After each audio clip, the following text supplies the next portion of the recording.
Datuk yang di-Pertua, Assalamualaikum warahmatullahi wabarakatuh dan salam sejahtera semua. Kuala Selangor bangkit untuk menyatakan sokongan dan dengan penuh rasa insaf dan tanggungjawab akan keperluan untuk kita membincangkan rang undang-undang kawalan produk tembakau dan merokok ini dengan penuh tanggungjawab. Datuk Yang di-Pertua, semua kita perlu tahu bahawa kemampuan akta sedia ada dalam akta makanan tidak lagi boleh menangani perkembangan rokok ala baru dan sebagainya. Justru dengan itu keperluan untuk rang undang-undang ini digubal. Datuk Yang di-Pertua jelas kepada kita di samping keperluan untuk menggubal undang-undang ini, sekaligus ia juga adalah untuk memerhatikan ataupun menunaikan dan mencapai target untuk mengurangkan 21% prevalent merokok di negara ini dalam tahun 2022 ini kepada 5% dalam tahun 2040, satu target yang sangat optimis.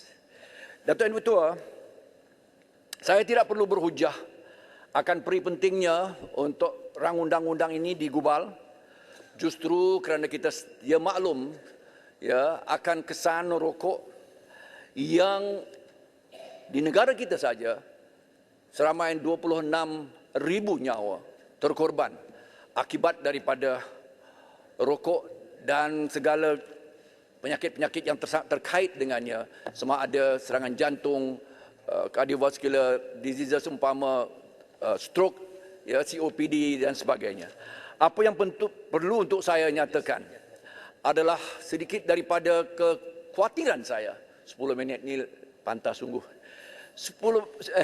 Apa yang saya perlu nyatakan, Datuk Yang di-Pertua, adalah kekhawatiran dan keperluan untuk menteri terus menjadikan undang-undang ini satu yang benar-benar bersifat mampu untuk digarap, dihayati, dibudayakan oleh generasi yang dianggap sebagai generasi penamat itu. Dan untuk ke situ, Datuk Yang di-Pertua, sangat mustahak untuk kita mengurangkan aspek ataupun unsur punitif dan punishment dengan izin. Dan tambah lagi kalau ia membawa kepada stigmatization, stigma dan humiliation dan semuanya yang dianggap negatif daripada generasi yang kita mahu elakkan mereka awal untuk mengelakkan daripada penagihan. Kita sedia maklum hari ini saja hampir 15,6% rata-ratanya umur 9 hingga 15 tahun sudah menggunakan tembakau dan juga vape. Dan mereka inilah antara golongan yang menjadi sasaran. Bayangkan kalaulah punitive aspek itu tidak kita kurangkan, bahkan ia dilihat sebagai memangsakan mereka. Kita mahu generasi yang menerima undang-undang ini dengan rasa punya jati diri, self-esteem, dan tidak pula dianggap sebagai sentiasa memangsa mereka. Bahkan mereka mengambil ini sebagai satu yang berdasarkan ilmu, berdasarkan conviction, keyakinan mereka. Justru kerana itu, saya mahu menteri memastikan mengurangkan aspek hukuman yang telah pun disebutkan dalam pasal-pasal yang telah disebutkan oleh pihak-pihak seumpama PSC, pembangunan kanak-kanak, wanita dan sosial, pasal-pasal 24, 26, 27, 28 ini satu hal. Tetapi aspek yang paling mustahak adalah tidak menjadikan punitif kepada umur yang di bawah 18. 18 itu saya kira boleh kita kenakan denda RM500. Tetapi di bawah itu hanya kerja-kerja community services, khidmat masyarakat saja. Dan di situ kita akan dapat membezakan dua kategori ini, Datuk Yang di-Pertua. Dan saya kira itu saja yang dapat saya sebutkan dalam rangka ini, dalam ruang waktu yang ada ini.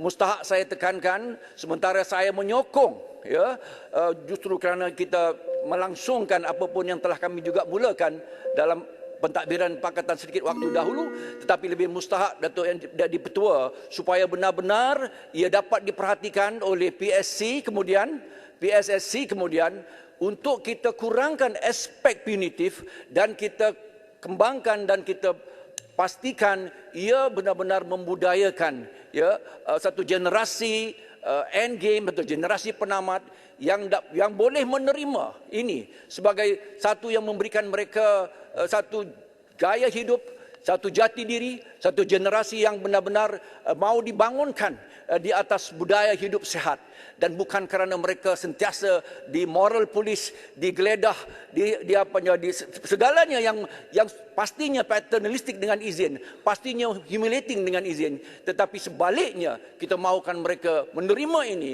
dengan satu tujuan untuk generasi itu merupakan generasi sehat demi menjadi generasi penerus dan generasi yang akan mengambil alih kepimpinan negara ini. Terima kasih Datuk Undi Ketua atas kesempatan yang 10 minit ini. Terima kasih. Terima kasih Yang Berhormat Kuala Krai. Kuala Selangor sekarang saya jumpa Yang Berhormat Kuala Krai.